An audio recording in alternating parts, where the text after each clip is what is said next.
Hello guys, welcome back to our YouTube channel. ನಾವು ನಿನ್ನೆ ಒಂದು ಶಾರ್ಟ್ ಮುಖಾಂತರ ಅಂದರೆ ಒಂದು ವಿಡಿಯೋ ಮುಖಾಂತರ ನಾವು ನಿಮಗೆ ಬಿಟ್ಟಿದ್ವಿ. ಸೊ ನಾವು ಇವತ್ತು 10 ಗಂಟೆ ತನಕ ಎಲ್ಲ ವೀಡಿಯೋಸ್ನ ನಾವು ಬಿಡ್ತೀವಿ ಅಂತ ಹೇಳಿದ್ವಿ. ಸೊ ಈಗ ನಾವು ಇದು ಇಂಗ್ಲೀಷ್ ಮಾಡಲ್ ಕ್ವಶನ್ ಪೇಪರ್ 1ನ ನಾವು ನೋಡೋಕೆ ಹೋಗೋಣ.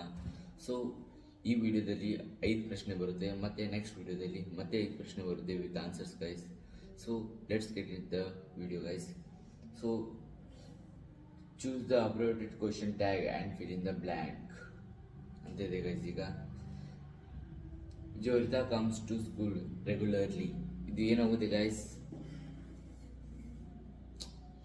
ಸೊ ಇದು ಆನ್ಸರ್ ನಿಮ್ಗೆ ಗೊತ್ತಿರಲಿಲ್ಲ ಅಂದರೆ ನೋಟ್ ಮಾಡ್ಕೊಳ್ಳಿ ಗೈಸ್. ಸೊ ಇದರ answer is doesn't she comes to school regularly. This is the ಕ್ವಶನ್ಗೆ, ಇದು ಕ್ವಶನ್ಗೆ ಆನ್ಸರ್ ಗೈಸ್. ಸೊ ಈಗ ನಾವು ಎಲ್ಲ ಕ್ವಶನ್ ವಿತ್ ಆನ್ಸರ್ಸ್ ನೋಡ್ತಾ ಹೋಗೋಣ. ಸೊ ಕ್ವಶನ್ ವಿತ್ ಆನ್ಸರ್ಸ್ ನೀವು ನೋಟ್ ಮಾಡ್ತಾ ಹೋಗಿ ಹಾಗೆ. ಸೊ ಈಗ ನಾವು ನೆಕ್ಸ್ಟ್ ಕ್ವಶನ್ ನೋಡೋಣ guys. Read the giving conversation and choose the language function for the underline sentence. So guys, ಈಗ ನಾವು ಇದರಲ್ಲಿ ಏನನ್ನ ನೋಡ್ಬೋದಂದರೆ, ಟೀಚರ್ ಹೇಳ್ತಾರೆ guys, why are you looking sad Anu. Teacher Anu ಕೇಳ್ತಾರೆ, ನೀನು ನಿನಗೆ ಸಪ್ಪಗಾಗಿ ಕೂತಿದೀಯ ಅಂತ. So Anu, I studied hard at I got less marks in the exam. ಅನು ಏನು ಹೇಳ್ತಾಳೆ, ನಾನು ತುಂಬ ಸ್ಟಡಿ ಮಾಡಿದ್ದೀನಿ, ನನಗೆ ಎಕ್ಸಾಮಲ್ಲಿ ಕಮ್ಮಿ ಮಾರ್ಕ್ಸ್ ಸಿಕ್ಕು, ಅಂದರೆ ಸ್ವಲ್ಪ ಮಾರ್ಕ್ಸ್ ಬಂದಿದೆ ಅಂತ ಅನು ಹೇಳ್ತಾರೆ. So teacher, don't worry, prepare a good time table and follow it. ಇದು ಏನಾಗುತ್ತೆ ಗೈಸ್? ಆಪ್ಷನ್ಸ್ ಕೊಟ್ಟಿದ್ದಾರೆ ನೋಡಿ. Apologising, speaking information, giving advice, request. So ನೋಡಿ ಗೈಸ್, ಏನಿದೆ ಇದು ಕ್ವಶನ್ಗೆ ಆನ್ಸರ್ ಏನು ಗೈಸ್ ಇದು?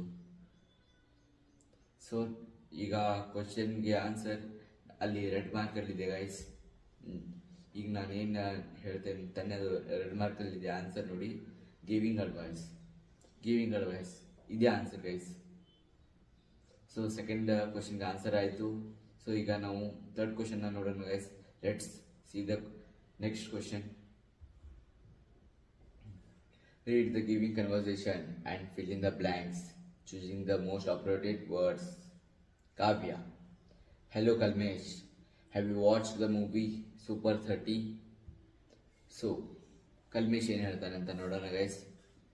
No, if you had suggested early, I dash watched it. ಏನಾಗುತ್ತೆ ಗೈಸ್? ಇದು ಏನಾಗುತ್ತೆ ಅಂದರೆ, ನಿಮ್ಗೆ ಕ್ವಶನ್ಸ್, ನಿಮ್ಗೆ ಪಾಯಿಂಟ್ಸ್ ಕೊಡ್ತೀನಿ, ನಿಮಗೆ ಇದು ಆನ್ಸರ್ಸ್ ಕೊಡ್ತೀನಿ, ಅದರಲ್ಲಿ ಯಾವುದಾಗುತ್ತೆ ಅಂತ ನೀವು ಚೂಸ್ ಮಾಡಿ ನನಗೆ ಹೇಳಿ ಗೈಸ್. ಸೊ ವಿಲ್ ಹ್ಯಾವ್ ಆಗುತ್ತೆ, ವುಡ್ ಹ್ಯಾವ್ ಆಗುತ್ತೆ, ವುಡ್ ನಾಟ್ ಹ್ಯಾವ್ ಆಗುತ್ತೆ, ಶಾಲೆ ಆಗುತ್ತೆ. ಇದರಲ್ಲಿ ಯಾವುದಾಗುತ್ತೆ guys answer? So guys, the answer would have. Kalmesh, no, if you had suggested early, I would have watched it. ಅಲ್ಲೇನು ಡ್ಯಾಶ್ ಇದೆ ಅಲ್ವಾ ಗೈಸ್? ಅಲ್ಲೇನು ಡ್ಯಾಶ್ ಇದೆ ಅಲ್ವಾ? ಅಲ್ಲಿ ನೀವು ವುಡ್ ಹ್ಯಾವ್ನ ತುಂಬಿದ್ರೆ ಸೆಂಟೆನ್ಸ್ ಪೂರ್ಣ ಆಗುತ್ತೆ ಗೈಸ್. ಸೊ ಈಗ ನಾವು ಫೋರ್ತ್ ಕ್ವಶನ್ನ ನೋಡೋಣ guys. Let's see the fourth question. Choose the passive voice from the giving sentence. I am purchasing A car. ಅವನೊಂದು ಕಾರ್ ಕೊಂಡ್ಕೊಳ್ತಾ ಇದ್ದಾನೆ. ಅದು ಏನಾಗುತ್ತೆ ಅಂತ ನೋಡೋಣ. ಅದು ಪ್ಯಾಸಿವ್ ವಾಯ್ಸ್ ಸೆಂಟೆನ್ಸ್ ಇದೆ ಗೈಸ್. ಅದರಲ್ಲಿ ಆನ್ಸರ್ ಏನಾಗುತ್ತೆ ಅಂತ ನಾವು ನೋಡೋಣ. ಸೊ ಆನ್ಸರ್ ನೋಡೋಣ. First option A car is purchased by me. B, A car was being purchased by me. C, a car was purchased by me. D, option D ನೋಡೋಣ guys. A car is being purchased by me. So guys, answer ಯಾವ್ದಾಗುತ್ತೆ ಅಂತ ನೀವು ಹೇಳ್ತೀರಾ? So the fourth question answer is a car is being purchased by me. Point option D. Option D guys, fourth question fourth ಕ್ವಶನ್ಗೆ answer option D. So guys, ಈಗ ನಾವು next question ನೋಡೋಣ guys. Do as directed. Do as directed guys. Next question. So which one the following word has 2 syllable? ಅಂದರೆ 2 syllable word ಯಾವುದಪ್ಪ ಅಂತ ಕೇಳ್ತಾ ಇದ್ದಾರೆ guys ನಮಗೆ. ಚಿಲ್ಡ್, ಮತ್ತೆ ಮಿಲ್ಕ್, ಕಲರ್, ಸ್ಕೂಲ್. ನಾಲ್ಕು ಶಬ್ದವನ್ನು ಕೊಟ್ಟಿದ್ದಾರೆ ಗೈಸ್, 4 ವರ್ಡ್ ಅನ್ನು ಕೊಟ್ಟಿದ್ದಾರೆ ನಮಗೆ. ಇದರಲ್ಲಿ ಯಾವ್ದು ಗೊತ್ತೇ? ಚಿಲ್ಡ್ ಅಂತೂ ಆಗಂಗಿಲ್ಲ. Chilled 1 syllable word.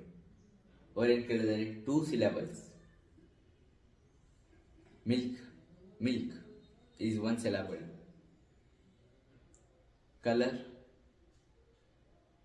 ಕಲರ್ನ ನೀವು ಹೇಳಿ guys. School 1 syllable. So answer is the colour. 2 syllables ಆಯಿತು. So the 5th question answer is colour. So guys, thank you for watching this video. So ನಾವು ನೆಕ್ಸ್ಟ್ ವಿಡಿಯೋ ಮುಖಾಂತರ